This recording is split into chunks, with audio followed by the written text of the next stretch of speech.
कैसे हैं आप सब? काफ़ी दिन हो गया था, सोचे थोड़ी बातचीत कर ली जाए किसी मुद्दे पे। मुद्दा है कि बहराइच में अभी बहुत उठापटक चल रही है। आप लोग तो ट्विटर से लेकर के यूट्यूब वीडियो शॉर्ट्स हर जगह देख रहे हैं, चीज़ चल रहा है। मामला क्या हुआ कि मैं उस पर बात नहीं करूँगा कि कौन किसको मारा, कौन क्या किया। आते हैं मुद्दे पे।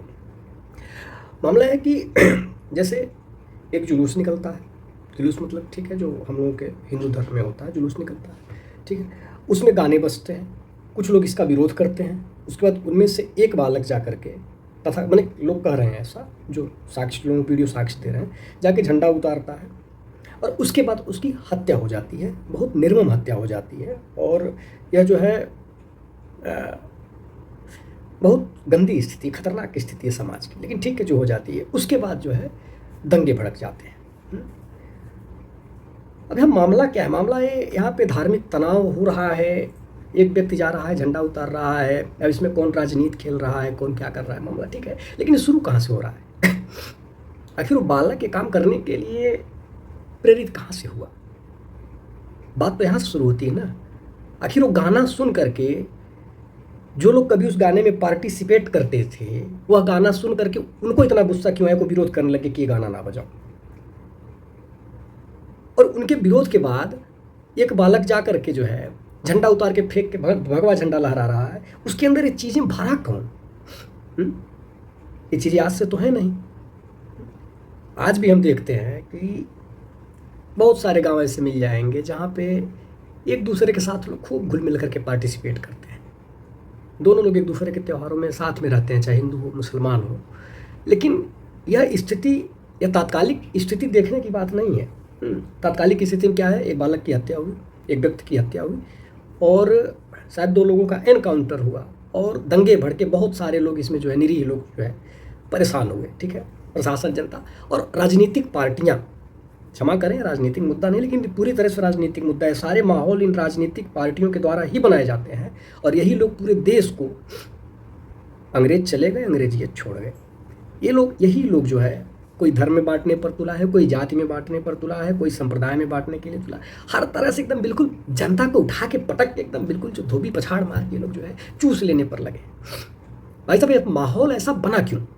माहौल बनाता है। कोई चीज़ तात्कालिक घटना है। अब एक गाना सुन करके एक समुदाय उद्वेलित हो गया, क्यों हुआ होगा?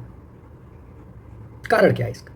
मतलब यह है कि 5 साल, 10 साल, 20 साल या 50 साल से, ठीक है, देखिए ध्यान दीजिए, भारत में रूल करने वाली छोटी से बड़ी तक कोई भी party, not a single party, कोई भी पार्टी ऐसी नहीं है जो तुष्टीकरण की राजनीति ना करती हो।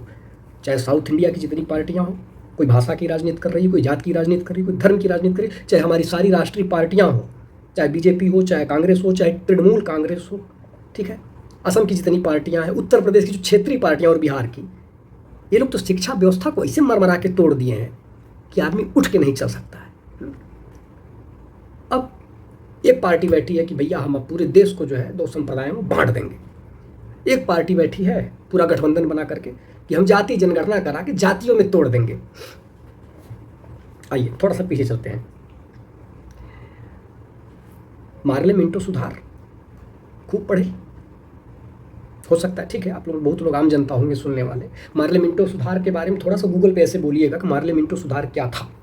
आपको बता दें कि मार्ले मिंटो सुधार जो था ना, 1909 में अंग्रेजों ने वो चीज़ एक दांव फेंका था कि हिंदू और मुसलमानों को बिल्कुल एकदम तोड़ मचोड़ के लड़ा उड़ा दिया जाए। और उसके पहले क्या हुआ था? 1905 में बंगाल को अंग्रेजों ने बांटा था। बोले थे कि प्रशासन करने में बहुत समस्या हो रही है और बंगाल को बांट दिया जाए, पूर्वी बंगाल, पश्चिम बंगाल। क्यों? वो भी हिंदू मुसलमान में बांटने का काम किए थे। और पहले चलिए 1857 की क्रांति के बारे में हमारे देश का बच्चा बच्चा परिचित है। अगर आप रिक्शा भी चलाते हैं, रिक्शा ऑटो चालक हैं, तो आपको पता होगा 1857 की क्रांति के बारे में, बिल्कुल मान के चल रहा हूँ, ठीक है। तो अगर 1857 की क्रांति के बाद 1 साल के बाद ना अंग्रेज की रानी आई थी यहाँ पे, जो है दरबार लगा था उसका, और उसके बाद वो लोग जो घोषणाएं किए और बहुत सारी चीज़ें बनी, कागज पत्तर में बहुत सारी चीज़ें बनी, जो सेना को अलग अलग रेजिमेंटों में बांट दी। ये फलाने सिख रहेंगे, फलाने गोरखा रहेंगे, फलाने ये तमिल रेजिमेंट के रहेंगे, फलाने हिंदू हैं, फलाने अवध वाले हैं, अवध वालों को नौकरी नहीं दी जाएगी, फलाने क्या नाम है गोरखा रेजिमेंट के, तो बहुत जो है लड़ाकू है। मतलब अंग्रेजों का जो सहयोग किए थे ना, उनको अलग अलग जात में बांट दिया वहाँ पे। तो जात में धर्म में बांटने का काम तो 58 से चल रहा है तो उनका, लेकिन उनको सारे लोग गरियाते हैं कि अंग्रेज ऐसे थे, अंग्रेज वैसे थे, पैसा मांगते थे, जूता मारते थे, ठीक है। उसके बाद 1905 में आकर के ठीक है वही काम किए, बंगाल बांट दिए। और 1909 में आके जब हिंदू मुसलमान को बांट दिए तो पूरे देश में एकदम हाहाकार मच गया, ठीक है। उसके बीच में एक घटना और हुई थी, बीच में अंग्रेजों ने जाति जनगणना करवाई थी जिसका बहुत तगड़ा विरोध हुआ था। अभी बताइए वर्तमान स्थिति पर आइए, धर्म में बांटने का काम कर रहा है और जात में बांटने का काम कौन कर रहा है? चलिए 1909 के बाद 1919 में भी एक अधिनियम आया था, वहाँ पे जो बाकी थे बांटने के धर्म में, जैसे सिखों को भी बांट दिया गया, दलितों को भी बांटने का प्रयास किया गया, बाकी जो धर्म संप्रदाय सबको। उसके बाद एक चीज़ और आया 1932 में, वहाँ पे सांप्रदायिक पंचायत दलितों को भी बांटने का प्रयास किया गया था। हालांकि वो सुधार हुआ अंबेडकर साहब और गांधी जी के बातचीत से, ठीक है, निपट गया, लेकिन वो कहानियाँ हैं, छोड़िए वहाँ पे। यहाँ पे वर्तमान में आइए, ये जिन कामों के लिए हम अंग्रेजों को गरियाते हैं बैठ के, भारत का एक एक बच्चा, जो एक एक नेता, एक एक ब्यूरोक्रेट खाली गरियाता है पानी पी पी करके, आज के डेट में एक भी राजनीतिक पार्टी ऐसी नहीं जो यह काम ना कर रही हो, और अंग्रेजों से बड़े स्तर पे ये काम कर रहे हैं। बताइए इसका क्या होगा? मार्ले मिंटो सुधार तो अंग्रेज लागू किए, आप आज तक उसका विरोध करते हैं। फिर आप धर्म में बांटने का माहौल क्यों तैयार कर रहे हैं? ऐसा नहीं है कि ऐसी पार्टियां जो मुसलमानों का तुष्टीकरण कर रही हैं उसमें कम जिम्मेदार हैं। AIM भी बराबर की जिम्मेदार है, पूरी तरह से सहयोग करती है, उनका भी पूरा योगदान इन सब चीज़ों में, चाहे हिंदुओं की पार्टी हो, चाहे मुसलमानों की पार्टी हो, चाहे सिखों की पार्टी हो, किसी भी संप्रदाय की, किसी भी जात की। अब क्या लग रहा है, बहुत सारी दलितों के उत्थान के लिए पार्टियां बनी हैं। दलितों के लिए सिर्फ कोर्ट ने एक बोला कि आरक्षण में क्रीमी लेयर आना चाहिए। कोर्ट ने सिर्फ इसलिए बोला क्रीमी लेयर आना चाहिए कि दलितों को, जो नीचे के तबके, जो एक लेवल से ऊपर आ गए हैं, उनको छोड़ दिया जाए, और जो नीचे समुदाय के हैं उनको आरक्षण का लाभ मिल जाए। ऊपर वाले विरोध किए, नीचे वाले सहयोग किए। नीचे वाले सहयोग नहीं किए, नीचे वालों को बिल्कुल पिंच करके सहयोग। बेचारों तो नहीं पढ़े लिखे हैं, उनको तो कोई कहीं से भी मोटिवेट ऐसे टुकड़े फेंक के करवा सकता है। तो कुछ जो है, जो उनके हितधारक थे बहुत सारे, उनके पक्ष में बोलने वाले जो राजनीतिक नेता थे, उनको मोटिवेट करके ले आए और अपने पक्ष में कर लिए। मतलब बस वही चीज़ है, मतलब तुम गरीब के गरीब ही बने रहो, उनके कहने का मतलब ये है, ठीक है। हमारे कहने का साफ मतलब ये है कि भारत में जो भी राजनीतिक सिस्टम जो है चल रहा है, अभी जो भी छोटी बड़ी पार्टियां हैं, हर कोई तुष्टीकरण कर रहा है, और उसी तुष्टीकरण का जो माहौल वही बना हुआ है 1857 के बाद से लेकर के 1947 में तो हम स्वतंत्र हो गए, लेकिन 1947 के बाद से जो भी पार्टियां राजनीति कर रही हैं, उसी तुष्टीकरण का परिणाम है। ये दिख रहा है तत्कालीन, ये दिख रहा है कि राम गोपाल मिश्रा नामक एक व्यक्ति मारा गया, उसकी हत्या कर दी गई। बिल्कुल बहुत ये जो है दर्दनाक घटना, बहुत गंदी घटना, बहुत गंदा काम किया जिन लोगों ने भी किया है। लेकिन यह कौन इस चीज़ को सिद्ध करेगा कि यह किसी पार्टी का इसमें हाथ नहीं हो सकता है? खैर, हो सकता है कि आप लोग विरोध कर सकते हैं, मेरा विरोध करें, गाली दे आकर के दे सकते हैं, आपकी स्वतंत्रता है, कोई दिक्कत नहीं है। लेकिन थोड़ा सा आप किसी पार्टी के भक्त हो सकते हैं। आप आजकल तो पार्टी की भक्ति इस स्तर पर चल रही है कि हत्याएं हो जा रही हैं। खैर, मैं कोई राजनीतिक व्यक्ति नहीं हूँ, डिस्क्लेमर, और मेरा किसी राजनीतिक पार्टी से कोई लेना देना नहीं है, डिस्क्लेमर। और तीसरी बात, मैं अपना एनालिसिस दिया हूँ।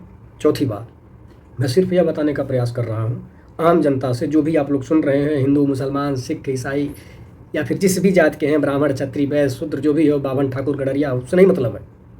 मतलब सिर्फ यह है कि अगर तुष्टीकरण का शिकार ऐसे ही होते रहेंगे, कम से कम इतने जागरूक हो जाइए, आपको लड़ा करके लोग मार डालेंगे, ख़त्म कर डालेंगे, कुछ नहीं बचेगा। अब जाके देखिए ना, दंगा हुआ है ना, कौन जला है, किस अधिकारी का घर जल गया, किस नेता का घर जल गया, किस मंत्री का घर जल गया है। अरे एक पंडित का लड़का मारा गया, वो भी बेचारे गरीब, जो कुछ मुसलमान मारे गए वो भी बेचारे गरीब। विस्थापित कौन हो रहा है भाई?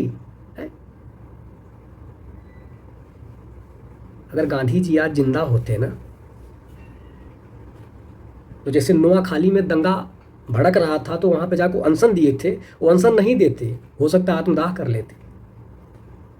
अंबेडकर आज जिंदा होते ना तो भारत छोड़ देते। उनको लगता है कि हमारा देश नहीं है, ये किन घटिया लोगों के हाथ में चला गया है?